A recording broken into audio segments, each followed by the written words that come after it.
Part 1 માં તો વરસાદ બાકાજી કે બોલાવી દીધો, પાર્ટ 2 માં બતાવીએ કરણભાઈ મૂકવા જાય તો શું થાય.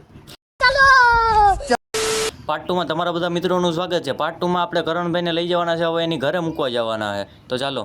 એટલામાં તા તો વંટલી ઓજે જ નદીએ પૂગી ગયા હતા, પણ તોય વરસાદ તો રહેવાનું નામ જ નહોતો લેતો ભાઈ. એટલામાં તો તમે બાટવા પૂગી ગયા. અમને બેને લાગી હતી ફૂલે ફૂલ ભૂખ, તો અમે બે દાબેલી મંગાવી લીધી. હવે મને તો ફૂલે ફૂલ ભૂખ લાગી, હવે તો હું પછી મળું.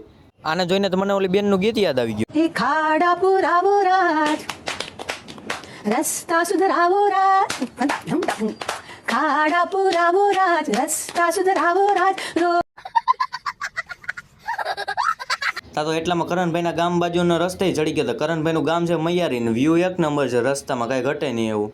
કરણભાઈને મૈયારી ઉતારીને પણ આવી ગયા, કેમ કે ત્યાં વરસાદ ફૂલ ચાલુ હતો, એટલે આપણે ક્લિપે ના લેવાની. પાછા વરી ગયા હવે ગાયગા, કેમ કે વરસાદ નથી, એટલે હું હાલો ભાઈગા ભાગી હવે ઘર બાજુ. એટલામાં તા તો આપણે માણાવદર પહોંચી ગયા હતા, અને વરસાદ પાછો ચડ્યો હતો. તો આપણે હવે અહીંયા જ મિની વ્લોગ પૂરો કરીએ. મળીએ પાછા નવા એક મિની વ્લોગમાં.